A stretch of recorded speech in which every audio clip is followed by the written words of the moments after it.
So when I first found out that testosterone was impacting my liver, I had been on it for probably 2.5 years. This was like 6 years ago. At first, I was very resentful. The reason being, like, tea really didn't do a whole lot for me in terms of like physical appearance. When I show pictures like this, when I have a full beard, in reality, it would take me a long time every morning just to put makeup on to fill in my beard to make it appear fuller. Like it looked nothing like that, like when I first woke up in the morning. Okay, ignore the ridiculous scowl on my face. I thought it looked so badass.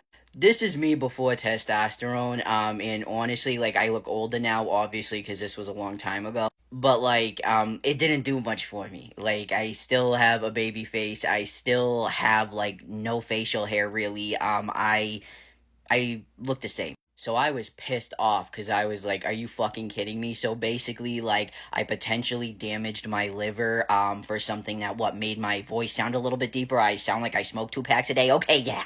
And don't get me wrong, I love my voice. I'm glad that I have a deeper voice now. But I mean, thinking that I could have, because at that point I didn't know how my liver really was. So I'm like, oh my god, are you fucking kidding me? Like, I could have, like, risked my liver health, like, over that. So my first take on it was I was pissed off and I stopped tea immediately. However, that's not when I detransitioned. I went back on tea after taking like a couple month break, and my liver did heal during that break. When I went back on, they gave me a much lower dose, but even still, my levels, my enzymes started to rise, so I knew that it was still impacting my liver.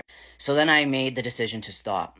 And when I tell you this is one of the hardest decisions I've ever had to make, and I know people who have never like dealt with gender dysphoria or transitioning, they might not get why that would be such a big deal. To me, like being on testosterone, like it was having access to a certain amount of freedom.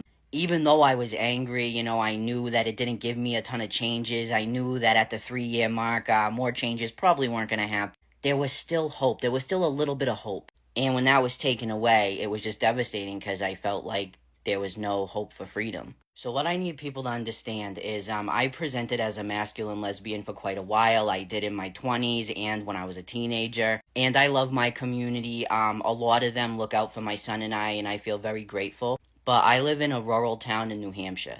Presenting as a masculine lesbian, I had my car vandalized. I got followed from a gas station. I've been in a lot of scary situations presenting that way, and so thinking that all my changes were going to revert and I wasn't going to pass again, that was just terrifying to me. Even though tea didn't change my physical appearance like dramatically, just that small amount of facial hair that I could work with, I had already had top surgery, so my chest, I was just so nervous that I wouldn't be able to pass at all. So I ended up detransitioning. My husband stayed with me. My husband met me as I am now, so for him to stay with me, like when I was presenting as a woman like that, that was very honorable.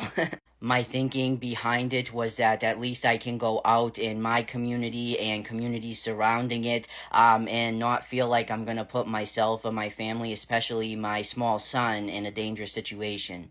I knew that it was going to be hard, obviously. But I was already in therapy. I had not only therapy at that point, but I had like a whole support team for my mental health. So I figured, like, even if the dysphoria was rough, at least I would be safe and at least I could deal with it in therapy. But I couldn't do it. It didn't last long. Most people knew that it wasn't going to last long, so not most people in my life weren't really surprised when I transitioned back. Now I just live as male without testosterone, and yeah, I don't always pass, but this is my life now, and I think I lead a pretty good life.